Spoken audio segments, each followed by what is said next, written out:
Trish, there's many different places people could get travel. They could go online and click a button like they do. But if they could just do that, or if I thought that was best, I wouldn't have you here. That's right. You see, because you people, when they go on vacation, they don't want problems. They want insurance. And I don't mean that insurance that they buy, even though I'm going to ask you about travel insurance. They want the insurance that everything's taken care of. They also want to know what's the best places to go to. And the reason you're invited here today, because I don't know if you noticed, Trish, we've seen each other, but we didn't get a chance. I want to give these people quality. And I know many travel people, you know that, because we deal with everyone on Long Island. That's right. But I brought you here because you visit the places. I do. It's like almost before you tell anyone about it. I'm a little jealous, I must say. Every time I go to a networking event and they say Trish is not here, and where is she? She's in Mexico. She's in Puerto Vallarta. Trish, I want my audience, I want our audience to know, first of all, the 3 best places right now that they could go. What's going on? Where should Long Islanders go visit? Oh, all right. Well, the 3 best places. Everything is suited to a client. So the 3 best places for me might not be the same 3 best places for David, but I would say my favorite 3 best places would be always number 1, what draws me back every year or every other year, is Hawaii. Hawaii is a great destination. Hawaii has everything. Hawaii has the tropics, the beaches. It also is a little taste of America, so you don't feel like you're in a foreign country. Number 2, that again is going to depend. It always depends on the person, but the big hot item this year is river cruising. Everybody knows about cruising and the big cruise liners and the ships in the Caribbean and the Mediterranean. Well, the hot item this year are river cruises. And river cruises are smaller ships. They sail through the rivers into the cities, so you're really getting a first-hand view. 3rd best place, Trish? Well, 3rd best Mattering place. on who's going, It depends I understand. on who's going. If it was me and I could pick anywhere that I could go right now for a vacation, I've kind of narrowed it down for my next trip to go to the countryside of Italy. Like the boot? No. Is the countryside like at the front of the boot or at the heel of the boot? It's like right in the middle of the boot. The middle it's of the boot. The kind of tie like up you step on it. There, the top of the zipper. So and why there? What's about that? That you know all these places. What is it about that place? Well, when I plan vacations for people, I get in the mood and I want to go to that destination, and that seems to be the hot item these days. I have honeymooners that want to go there. I have families that want to go. It's right in the center of the Tuscany area, where you have the vineyards, you have the countryside, you have little inns. Trish, a travel tip that regular people might not think about until it actually happens. If you could give them one tip that they should watch out for that they might not normally think about to make their trip as smooth as possible. Well, I would say number 1 tip is make sure you get travel insurance. Oh, actually, how much does it cost and why should they get it? Travel insurance always sounds to me like, oh, you're trying to sell me insurance. Absolutely. Please don't do it. But the thing with travel is it's a big investment. Most of the things that you're going to purchase on your trip are non-refundable. When you buy that airfare and you change your mind the next day, or you're just about ready to go on the trip and you wake up and you're sick and you can't fly, you can't get that money back. So you want to invest and you want to protect your investment. So basically, if there are different types of policies, you can get a cancel for any reason policy, or you can get a general policy where if you're sick, death in the family, jury duty, like real covered reasons, you can cancel. The general amount is about 6% of your whole trip. So if you have a $10,000 trip, $600. That's what you cover. But that's an investment, and if you had to cancel, you can say goodbye to that money. Okay, the insurance isn't as much fun as the places you were talking about. If I ever finish being jealous of you, will you come back and be a guest again? So when a new season comes up, we can tell people the best places to go? You got it. Any last words for our audience, Trish? Well, all I can say is anybody can book their own vacations, but I would say if you call a travel advisor, they can do the same thing for you. It doesn't cost anything. So always remember, use a professional. They have the experience. They know about the places they're selling. And in an emergency, you're going to have someone to call on. Thank you for being here, and I'm sure I'll see you soon. Have a great trip. This episode is sponsored by Laura Sabay CPA. You can count on us. We're back. It's been 6 months since Hurricane Sandy hit Long Island. And, you know, the world's a funny place. The media always goes to the next headline. Sandy was in the headlines, and it was in the headlines, and it was the headlines, and then unfortunately it was that problem at elementary school, and new headlines take place, and then Sandy leaves the headlines. But 6 months later, there are still people in Long Island that aren't back in their homes, might not know when they'll be back in their homes, and they're struggling. If change is going to come, it comes from regular people. In fact, politicians and the media aren't leaders, they're followers. They follow what the people do. When people want something, change takes place. In this case, I want to talk about the people on Long Island and what's gone on after Sandy. So I'm bringing in a therapist friend of mine, Eugenia Karahalios.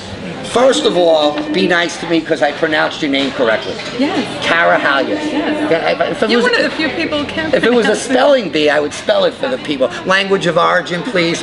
You're a therapist, but I'm not here to talk about therapy. I'm here to talk about people. I know from the moment that the storm hit, you were involved in helping people. What's going on? Well, 6 months later, just like you said, people have moved on to the newest event that's happened in the country. But I'm here to tell you, and you know what an avid bicycle rider I am, and I'm riding in the neighborhood all the time. I wish I could stop and take pictures of what I see and chronicle what's going on, because every day there's a new dumpster outside somebody's house. There's more debris coming out. Houses are being flattened. People are starting from scratch. New roofs, new aluminum siding, whose home is being lifted. And I think folks are being re-traumatized. You know, people talk about post-traumatic stress disorder. Many of these folks are still in an acute stage of stress disorder, that they're being traumatized by the banks, not releasing their money, by the insurance company, by FEMA, by charlatans who are you know, just steering them in the wrong direction and taking their money. I know folks, very intelligent folks, who paid somebody $2,000 for a rental, and there was no rental. There was no rental. Or contractors who came in to take advantage of people. So folks are being traumatized over and over and over again. And it's quite sad. However, Long Islanders are resilient. And like you were mentioning earlier, people are helping people. And I am part of a team of therapists. We're called LITRN, and that's Long Island Trauma Recovery Network. And we're offering pro bono services. Jeannie, as a therapist, I'd like to just go back to this storm. When we sat outside, I said we want this show to make a difference. Once again, I'm not here to be seen, like I said. In fact, I don't even like it. I'm doing the show under protest, producers.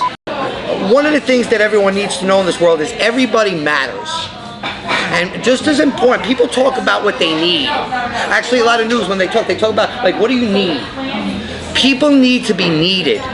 Now, this is not me lecturing you. I'm going back to the storm. We know people who literally lost their homes. We know people, you and I, who have families that lost 3 homes. Yet the people who lost their homes were the ones who were volunteering at the soup. They lost everything, but they're volunteering at the soup kitchen. They lost everything, but they're bringing water to their neighbors. In fact, I heard someone write, I think it was on Facebook as a matter of fact, that the people who are hurt the most, like, appreciate the most of like what's going in, not to how much they were hurt, but the helping. Everybody matters. Every kid needs to know that they matter. Because if you don't think that you matter, that's not good. How does that work? The ones who are hurt the most, they were helping. It almost goes opposite. You would think those were the ones that needed help, but yet it was opposite of what you would think. Give me your therapist expertise on this. Well, in layman's terms, what it did was gave them a sense of belonging, a sense of purpose, and when you reach out and you're helping others, it's helping you. So you're not allowing yourself to wallow in self-pity and be in the victim mode. You're rising up. You're rising above it. And that's the resiliency that we're talking about, that strong Islanders have. Media bombards us. We got a problem here. We're bombarded the with media negativity. bombards us with negativity, yet most people are working together, doing good stuff, right? So, That's what I and I'm going to get in trouble for saying this because you see me at events, but here I am, I'm talking to you, and someone said like, Dave, you should be like a politician, or you should be a preacher or something. And I tell them, I ain't no politician, I don't want to be a preacher, I'm just a pissed off citizen. But part of that, when I say it, it's about, in my mind, society has to get their priorities straight. Right. But what matters about that to me is, I think most people do have their priorities straight. Because when this neighborhood was in trouble, the masses were helping. Yet the media talks about the negative.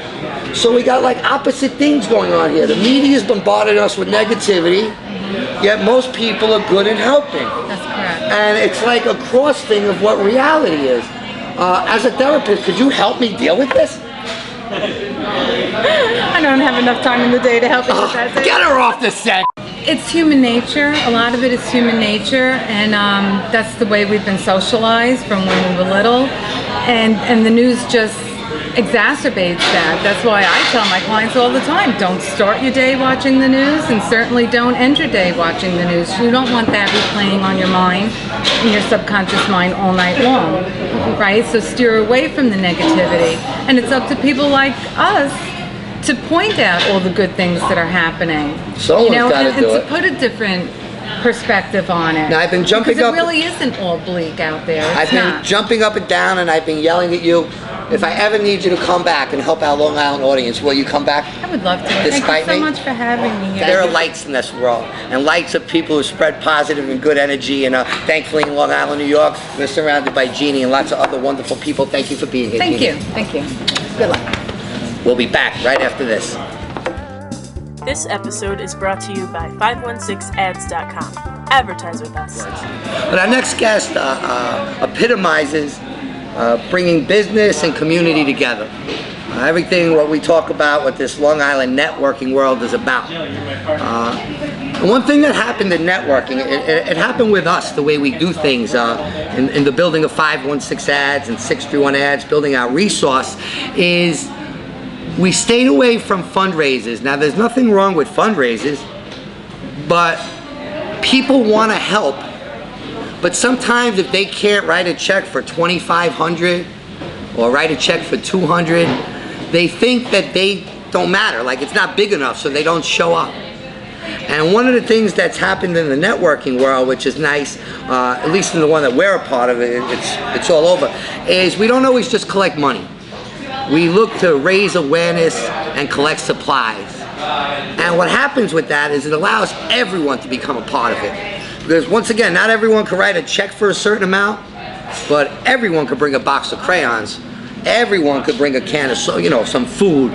So it allows people to be part of it, and people want to help, but sometimes they just don't know how. Which leads us to our next guest.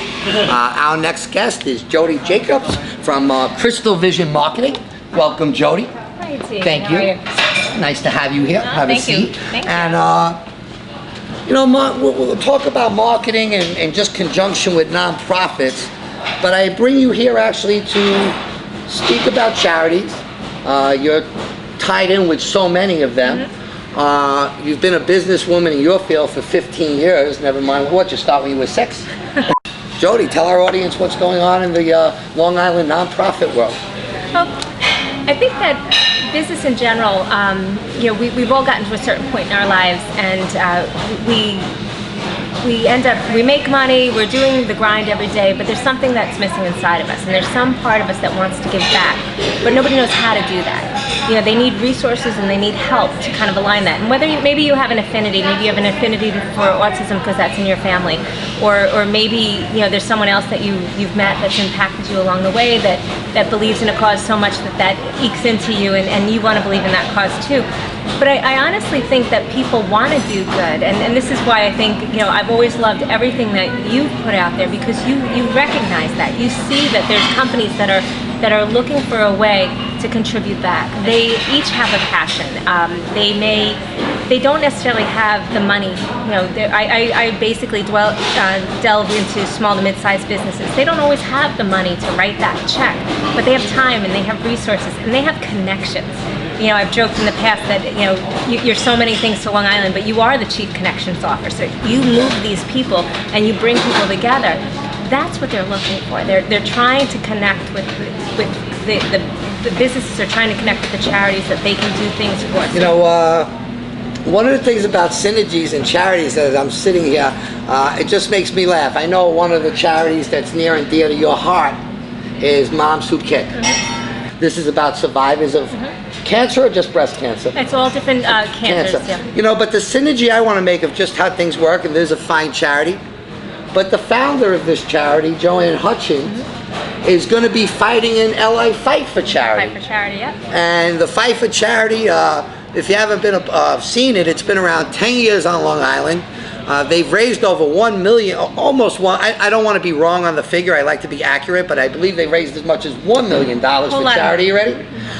They've given it back to 5 Long Island charities. So I just love that aspect of it, that the founder of Mom Who Kicks, who happens to be a kickboxer, right, which is where the vibe of Moms Who Kick came from, is fighting in LA Fight for Charity, helping them raise money.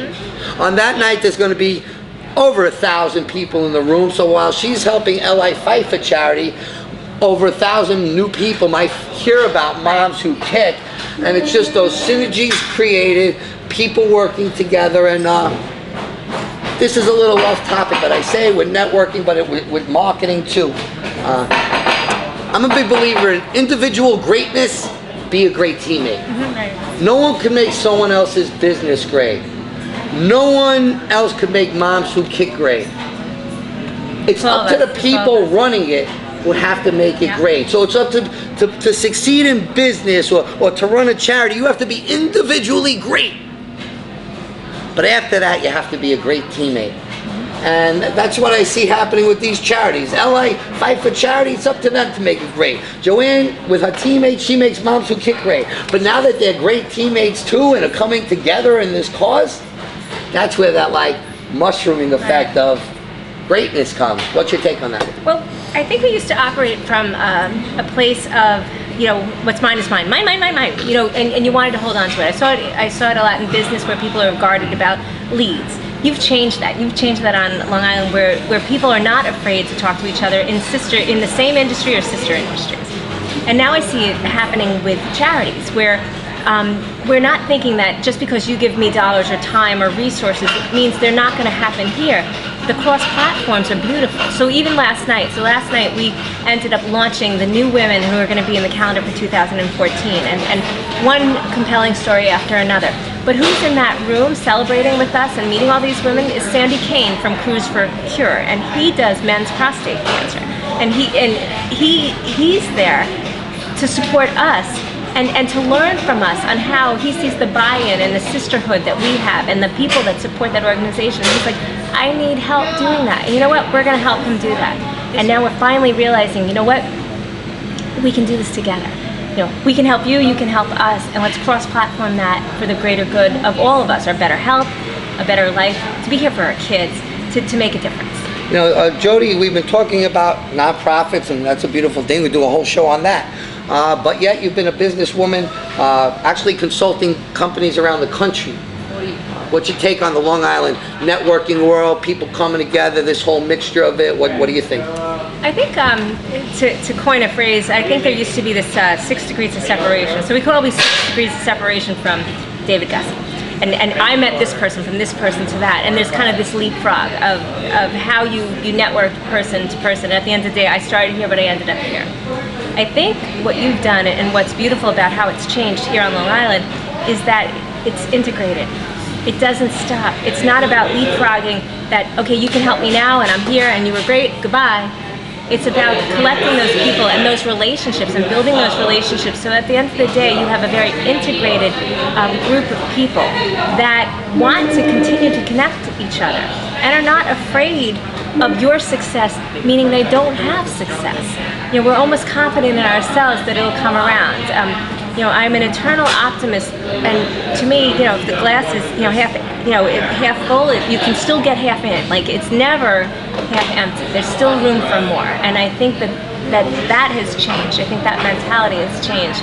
And I think it's due to people that are positive. I think it's due to, and I love this about you, that you continue to say, you know what, why don't we give a whole lot more press to the good stuff?